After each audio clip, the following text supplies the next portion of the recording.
श्री स्वामी समर्थ.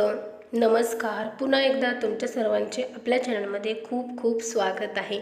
स्वामी महाराजांच्या कृपेने तुमच्या सर्व चांगल्या इच्छा पूर्ण हो आणि तुमच्या आयुष्यामध्ये जे काही दुःख अडचणी आहेत ते सर्व दूर हो, हीच मी महाराजांच्या चरणी प्रार्थना करते आणि आजच्या व्हिडिओला सुरुवात करते. तर अर्थातच आपला आजचा व्हिडिओ आहे की आज नरसिंह सरस्वती महाराजांची जयंती आहे. म्हणजेच आपण जशी स्वामी समर्थ महाराजांची प्रकट दिन म्हणजे जयंती साजरी करतो किंवा पुण्यतिथी साजरी करतो, दत्त जयंती म्हणजे दत्त महाराजांचा प्रकट दिन साजरा करतो, परत आपण पुण्यतिथी साजरी करतो, त्याचप्रमाणे आपण हे नरसिंह सरस्वती महाराज जे आहेत त्यांचीसुद्धा आपण जयंती म्हणजे प्रकट दिन वगैरे साजरा करायला पाहिजे. आता आपण स्वामी महाराजांची सेवा करतो, मग फक्त आपण स्वामी महाराजांची सेवा करायची का? पण आपण गुरु मानलेला आहे. आपण स्वामी समर्थ महाराजांना आपण नित्यसेवा स्वामी समर्थ महाराजांची करतच असतो. तर आपण दत्तगुरु महाराजांची जे गुरु असतात, आता स्वामी समर्थ महाराज हे आपले गुरु आहेत, पण तरीही आपल्याला दत्त महाराजांची सुद्धा सेवा करायची असते. त्याप्रमाणे म्हणजे स्वामी समर्थ महाराज जे आहेत ते दत्तगुरूंचे चौथा अवतार. म्हणजे चौथा अवतार कसे? तर दत्तच महाराज, परत त्यानंतर नरसिंह सरस्वती महाराज, श्रीपाद वल्लभ महाराज आणि आपले स्वामी समर्थ महाराज हे चौथा. म्हणजे दत्त महाराज पहिले, नंतर श्रीपाद वल्लभ, श्री नरसिंह सरस्वती आणि चौथे स्वामी महाराज. तर त्या हिशोबाने चौथा अवतार हा स्वामी महाराजांचा आहे. आणि तसं पाहिलं तर श्रीपाद वल्लभ पहिले, नंतर नरसिंह सरस्वती दुसरे आणि नंतर स्वामी महाराज तिसरे. म्हणजे या पद्धतीने आपला स्वामी महाराजांचा कोणी तिसरा अवतार म्हणतं, कोणी चौथा अवतार म्हणतं, तरीही स्वामी समर्थ महाराजांचा अवतार हा दत्त महाराजांचाच आहे. मग आपण स्वामी समर्थ महाराजांची जरी सेवा केली तरी सुद्धा ती आपल्या दत्त महाराजांची सेवा होती आहे. कारण आता आपल्याकडे जर दत्त महाराजांची मूर्ती नसेल तर आपण स्वामी समर्थ महाराजांच्याच मूर्तीचा अभिषेक वगैरे करणार आहोत. दत्त महाराजांचा फोटो असेल तर फोटोला पुसून वगैरे घेणार आहोत. आता आपल्याला अभिषेक, तुम्हाला साधं पंचामृत वगैरे जर नसेल तर तुम्ही साध्या पाण्याने आपण अभिषेक करू शकतो.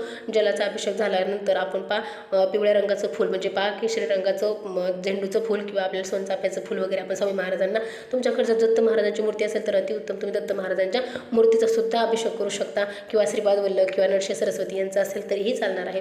तर आपल्याला अभिषेक करून झाल्यानंतर आपल्याला त्यांना चंदनाचा टिळा वगैरे लावायचा आहे किंवा अष्टगंधाचा टिळा लावायचा आहे किंवा चंदनाचा लावायचा आहे. आपल्याला धूप लावायची आहे त्या दिवशी. माझं कसं आज नरसिंह तुम्ही दिवसभरात कधीही संध्याकाळपर्यंत तुम्हाला जेव्हा वेळ भेटेल तेव्हा तुम्ही या सेवा करू शकता. तर मग आपल्याला धूप वगैरे लावून झाल्याच्या नंतर आपल्याला त्यांचा आवडीचा नैवेद्य, आपण जेव्हा पूजा वगैरे करू त्यावेळेला आपल्याला त्यांचा आवडीचा नैवेद्य करायचा. आपल्या स्वामी महाराजांचा अर्थातच आपल्याला माहिती आहे बेसनाचे लाडू हे खूप आवडीचे आहेत. तुम्ही बेसनाचे लाडू, पुरणपोळी वगैरे तुम्हाला जे बनवता येईल ना ते सुद्धा तुम्ही बनवू शकता. आणि तुम्हाला जर शक्य झालं तर नक्की थोडेसे काय ना तुम्ही बेसनाचे लाडू वगैरे करा. नाही तर मग तुम्ही आपल्या पिवळ्या रंगाचं तुम्ही आपला गुरुचा ग्रह आहे, गुरुग्रह म्हणजे हा पिवळ्या रंगाचा आहे, त्यामुळे आपण पिवळ्या रंगाची केळी वगैरे हे तुम्ही काही देऊ शकता किंवा घेऊ शकता त्या दिवशी, कारण नरसिंह सरस्वती यांची जयंती आहे. तर मग आपल्याला अभिषेक करून झाल्यानंतर आपल्याला त्यांना आरती करायची आहे. लास्टला आपण पूजा वगैरे झाली, नैवेद्य वगैरे ठेवलेला आहे, तर आपल्याला आरती करायची आहे. पण आपल्याला महाराजांची सर्वात प्रभावी एक सेवा करायची आहे. म्हणजे मी अर्थातच व्हिडिओ जो बनवलेला आहे तो त्या सेवेसाठी व्हिडिओ बनवलेला आहे. आपण ह्या बाकीच्या सेवा करणार आहोत. आपल्या गुरुवारच्या दिवशी आपण या सेवा करतो किंवा नेहमी नित्यसेवेमध्ये आपण या सेवा करतो. पण आपल्याला हा एक अध्याय वाचायचा. आपल्याला कसं करायचं आहे, हा एक अध्याय वाचायचा. हा जो अध्याय हा गुरुचरित्र ग्रंथातला अध्याय. आपण दत्त जयंती साजरी केली, आपण केंद्रामध्ये साजरी केली, घरी साजरी केली. आपण दत्त जयंती साजरी करताना काय केलं? आपण दत्त जयंती साजरी करताना आपण त्यामधला अध्याय वाचला. कोणता अध्याय वाचला आपण? तर आपल्या सर्वांना माहिती आहे की आपण दत्त जयंती साजरी करताना आपण दत्त महाराजांचा जो जन्म होतो अध्यायामध्ये तो अध्याय आपण वाचला होता. तसंच आपल्याला आता नरसिंह सरस्वती महाराजांचा गुरुचरित्र आपण वाचतो त्यावेळेला आपल्याला सर्व माहिती होतं की श्रीपाद वल्लभांचा जन्म कसा झाला किंवा म्हणजे प्रकट दिन आणि त्यांची पुण्यतिथी म्हणजे इथपर्यंतचा प्रवास पूर्ण आपल्याला माहीत आहे. तसंच आपल्याला नरसिंह सरस्वती महाराजांचं सुद्धा माहिती आहे, त्यांचा जन्म कधी झाला म्हणजे त्यांची जयंती आणि त्यांची पुण्यतिथीपर्यंत आपल्याला सर्व त्या गुरुचरित्र ग्रंथामध्ये आहे. तर नरसिंह सरस्वती महाराजांचा जन्म जो होतो तो अध्याय 11वा आहे. गुरुचरित्र आपण जो ग्रंथ वाचतो त्याच्यामधला 11वा अध्याय. तर आपल्याला आज नरसिंह सरस्वती महाराजांच्या दत्त जयंतीनिमित्त आपल्याला 11वा अध्याय हा वाचायचा आहे, म्हणजे पठण करायचं आहे. तुम्हाला जर पठण करायला वेळ नसेल तर तुम्ही श्रवणसुद्धा करू शकता. तुम्ही ऐका आणि पठण जर केलं तर म्हणजे वाचन जर केलं तर अतिशय उत्तम आहे. तर आपल्याला जसं जमेल त्या हिशोबाने आपण सायंकाळच्या वेळेला सुद्धा करू शकतो आणि दिवसभरामध्ये सुद्धा करू करू शकतो किंवा सकाळी सकाळी पण आपण करू शकतो. या प्रकारे आपण करू शकतो, दिवसभरामध्ये या सेवा करू शकतो. आणि नक्की आपल्याला एकदा आपल्या स्वामी समर्थ महाराजांच्या केंद्रात, दत्त महाराजांच्या मंदिरात आपल्याला जिथं शक्य होईल तिथं आपल्याला जाऊन यायचं आहे आणि औदुंबर वृक्षाला प्रदक्षिणा मारून यायची आहे. केंद्रात गेलं तर तिथे औदुंबर वृक्ष असतं, दत्त महाराजांच्या मंदिरात गेलं तिथं सुद्धा औदुंबर वृक्ष असतं.